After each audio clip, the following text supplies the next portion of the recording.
Corren los primeros años del siglo XVI. Cuando los españoles comienzan a recorrer la costa norte del actual Perú, desembarcan en un territorio que no se parece a nada de lo que han visto hasta entonces en los Andes.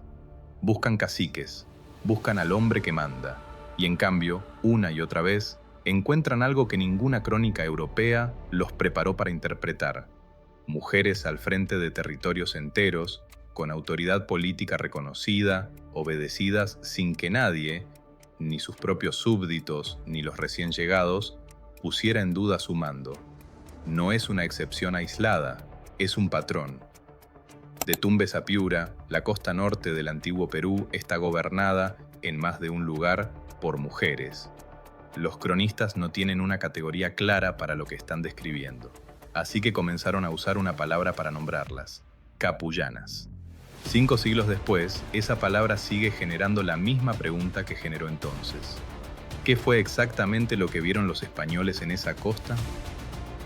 Un sistema político real, sostenido durante generaciones, donde el poder se transmitía por línea femenina, o una lectura apresurada, hecha por hombres que no entendían del todo la organización social que tenían delante y que terminaron describiendo mal una estructura de poder que en realidad funcionaba distinto a como la contaron? La pregunta no es menor, porque de la respuesta depende algo más grande que un capítulo de historia local.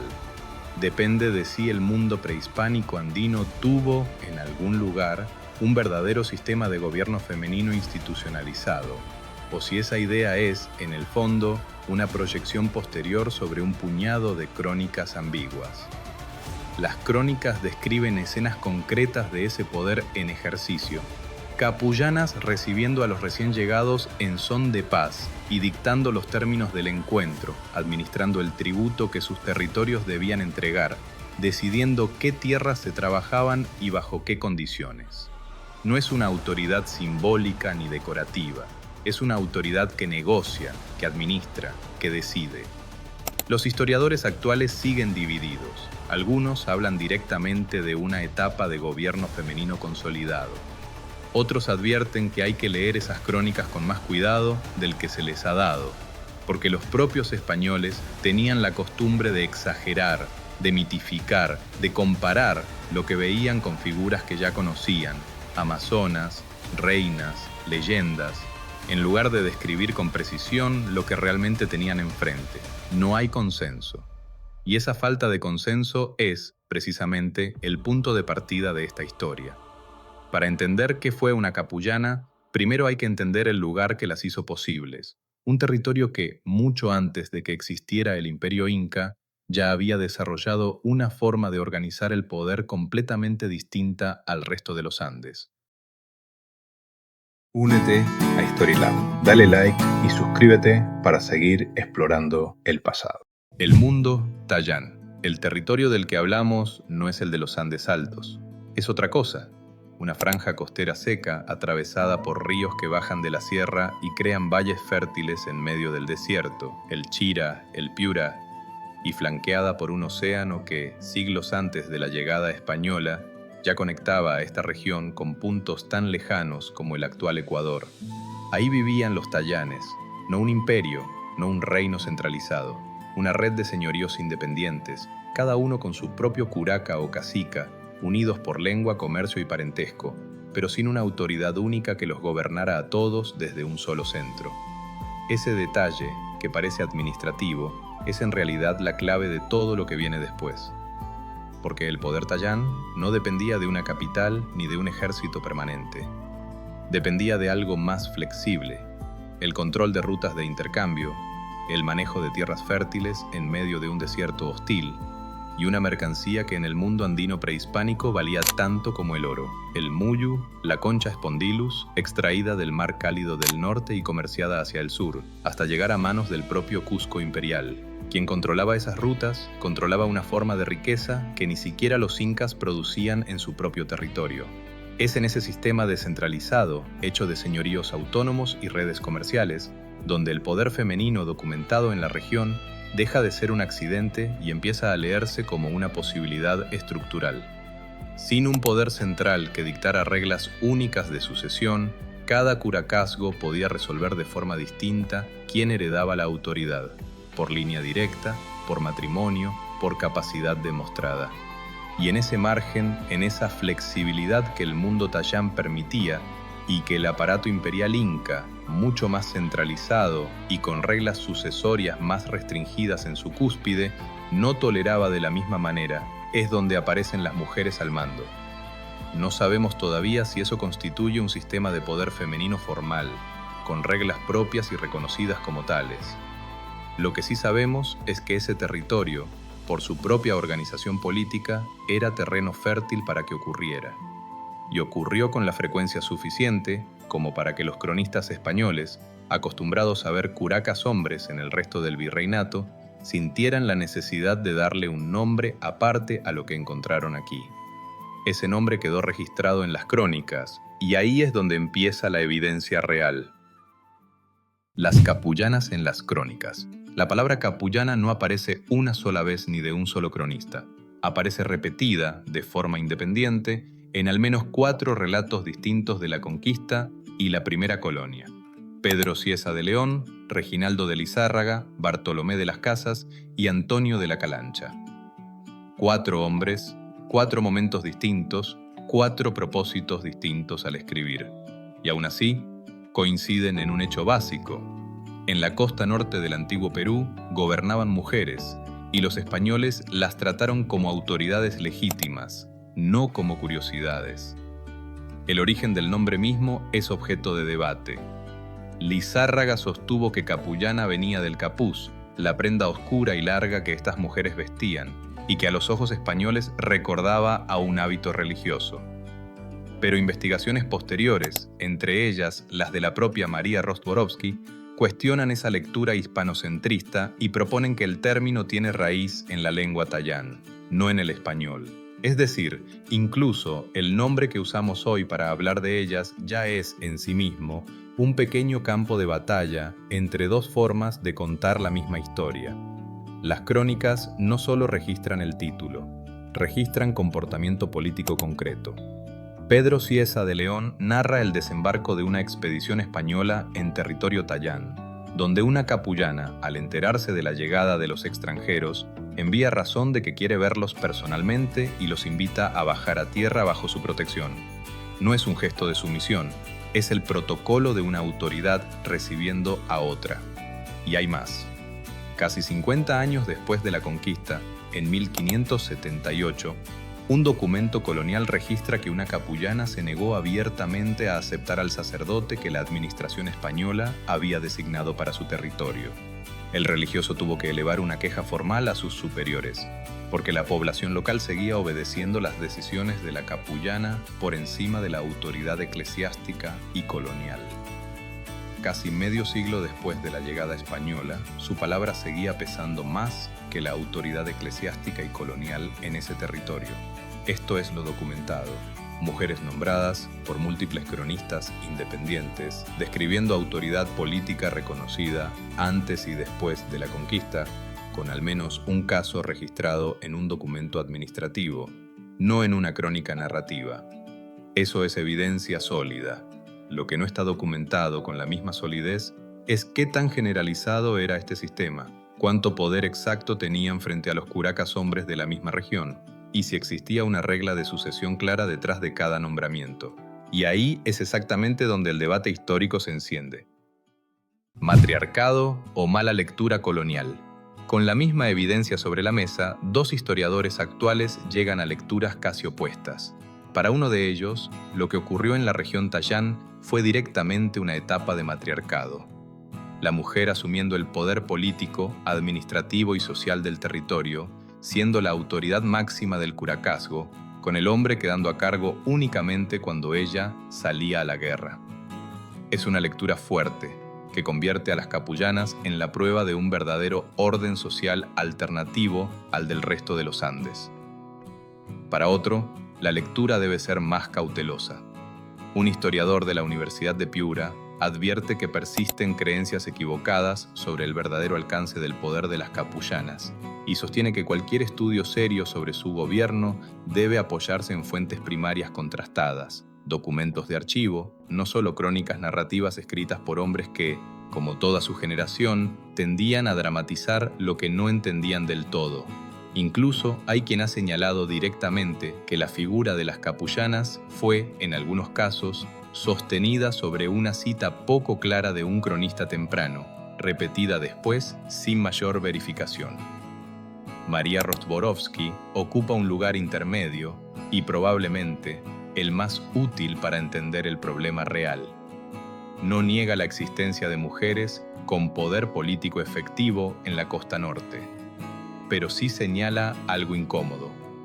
Los españoles llegaron con una necesidad casi compulsiva de encajar lo que veían dentro de categorías que ya conocían de su propia cultura: reinas, amazonas, señoras feudales. Y esa necesidad de traducir lo desconocido a lo familiar puede haber inflado, simplificado o directamente distorsionado una realidad política que probablemente era más matizada. No un matriarcado total y permanente, sino un sistema donde la mujer podía heredar y ejercer el mando bajo determinadas condiciones: viudez, ausencia de heredero varón, alianza estratégica, dentro de una organización política ya de por sí flexible, como la del mundo Tallán descrito antes. ¿Fue entonces un matriarcado real? La evidencia disponible no permite responder eso con un sí rotundo. ¿Fue una invención completa de los cronistas? Tampoco. Hay demasiados registros independientes y al menos un documento administrativo colonial, como para descartarlo como fantasía europea. Lo que queda, con la evidencia que existe hoy, es un territorio donde el poder de una mujer sobre un curacazgo entero era una posibilidad real y ejercida, dentro de un sistema que probablemente no era matriarcal en el sentido estricto de la palabra, pero que tampoco encajaba en el modelo rígido de sucesión que sí regía en el corazón del imperio inca. Y esa ambigüedad, ni mito puro, ni matriarcado absoluto, es, en sí misma, el hallazgo más interesante de todos. Lo que sí es indiscutible es lo que vino después. Cómo exactamente esas mujeres respondieron cuando ese mundo cambió para siempre. Cómo sobrevivieron al imperio español. La conquista no borró a las capullanas de un solo golpe. Las obligó a jugar un juego completamente distinto, con reglas escritas en un idioma que no era el suyo, ante jueces que respondían a una corona a miles de kilómetros de distancia. Y aquí es donde la historia deja de ser solo sobre poder ancestral y empieza a ser sobre estrategia política pura. La primera adaptación fue lingüística y legal. Mujeres de la élite tallana aprendieron a leer y escribir en castellano, no por asimilación pasiva, sino porque solo dominando ese idioma podían litigar en los tribunales españoles para defender sus tierras y su estatus. Convertirse en súbditas de la corona no significó rendirse, significó aprender las armas del nuevo sistema para seguir jugando dentro de él. La segunda fue el litigio mismo. Hay registro de cacicas del norte peruano enfrentando juicios que llegaron hasta la propia España, peleando por el reconocimiento formal de mercedes reales y por la sucesión legítima de sus cacicazgos. No pedían permiso para gobernar, exigían que la ley española reconociera un derecho que, para ellas, ya existía de antes. La tercera fue la alianza matrimonial, usada como herramienta política y no como simple destino.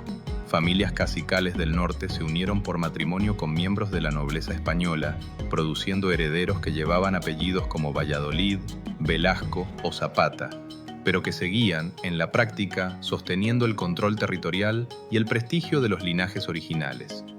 Fue una fusión calculada, no una desaparición.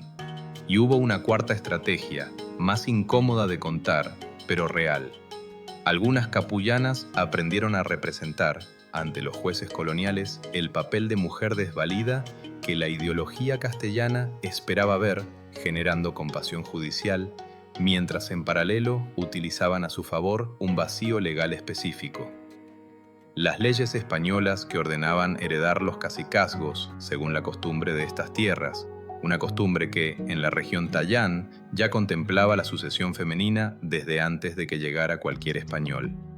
Usaron la propia ambigüedad del derecho colonial para proteger algo que las leyes de Castilla, en teoría, no estaban diseñadas para permitir.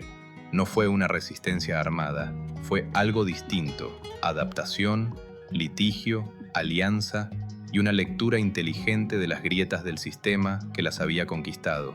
Y funcionó lo suficientemente bien como para que la institución sobreviviera, en algunos casos, hasta bien entrado el periodo virreinal, cuando ya la mayoría del antiguo orden prehispánico había sido borrado del mapa administrativo.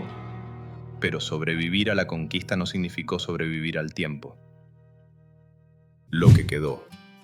La institución de las capullanas terminó desapareciendo, no de un día para otro, sino por el mismo mecanismo lento que borró tantas otras formas de autoridad local en América: la homogenización administrativa colonial. A medida que la corona española consolidó su control burocrático, los cacicazgos heredados por costumbre local fueron cediendo terreno frente a un sistema uniforme de gobierno, pensado desde España para todo el virreinato por igual, sin espacio para excepciones regionales como la sucesión femenina Tallán. Para el siglo XVIII, el título de capullana ya no aparece en los documentos administrativos con el peso político que tuvo en el siglo XVI. La estructura formal se disolvió. La conquista no había logrado borrarlas del todo. Fue el propio archivo colonial, con su lenta y silenciosa homogenización burocrática, el que terminó haciendo lo que la guerra no había conseguido: borrar la institución del mapa oficial. Pero la memoria no. Hoy, en la región de Piura, el nombre capullana sigue vivo, en accidentes geográficos de la costa, en la identidad cultural local, en el orgullo con el que historiadores y cronistas piuranos actuales reivindican esta parte de su pasado prehispánico frente al resto de un país cuya narrativa histórica suele estar dominada casi por completo por el mundo inca. En un Perú donde la historia oficial mira casi siempre hacia el Cusco y hacia los Andes Altos, la costa norte conserva, en la palabra capullana, la prueba de que el poder en el mundo prehispánico no tuvo una sola forma, ni un solo género asignado por defecto. Lo que desapareció fue la institución. Lo que quedó fue la evidencia de que existió, y una pregunta que todavía no tiene respuesta cerrada: ¿qué tan cerca estuvo esa costa desértica del norte de construir, siglos antes de cualquier debate moderno sobre el tema, un verdadero sistema de gobierno donde el poder no dependía del género de quien lo ejercía? La pregunta que sigue abierta. Lo que sabemos con certeza es esto: en la costa norte del antiguo Perú, antes y después de la llegada española, hubo mujeres que gobernaron territorios enteros, que fueron reconocidas como autoridad legítima por sus propios súbditos y que defendieron ese poder incluso frente al sistema legal de un imperio extranjero. Eso está documentado, no es leyenda. Lo que se debate es si eso constituyó un sistema político formal y generalizado, o si fue una posibilidad real dentro de una organización social más flexible que la del resto de los Andes, sin llegar a ser un matriarcado en el sentido estricto. La evidencia disponible hoy no permite cerrar esa pregunta del todo, y probablemente esa incertidumbre sea la respuesta más honesta que se le puede dar. Y lo que es apenas especulación, pero una especulación que vale la pena dejar abierta, es esto: la costa norte no fue un accidente geográfico aislado en la historia del poder femenino andino. Fue, más bien, la primera señal visible de algo mucho más amplio: distintos territorios del mundo prehispánico americano, con distintas reglas, distintas estructuras y distintos grados de formalidad, en los que la autoridad política no siempre estuvo reservada exclusivamente a los hombres. Las capullanas no inventaron esa posibilidad, simplemente fueron las primeras que la historia registró con nombre propio, y no serían las últimas. Y la pregunta que abrieron sigue en pie: ¿cuánto de ese poder fue real y cuánto quedó atrapado para siempre en la manera en que otros decidieron contarlo? Si te interesan estas historias que todavía siguen incompletas, suscríbete a Historylab. Y si conoces a alguien que todavía cree que el poder en la América antigua fue siempre, sin excepción, cosa de hombres, comparte este video con esa persona. Y cuéntanos en los comentarios, ¿Qué otro caso de poder femenino crees que la historia oficial dejó afuera? Nos vemos en el próximo.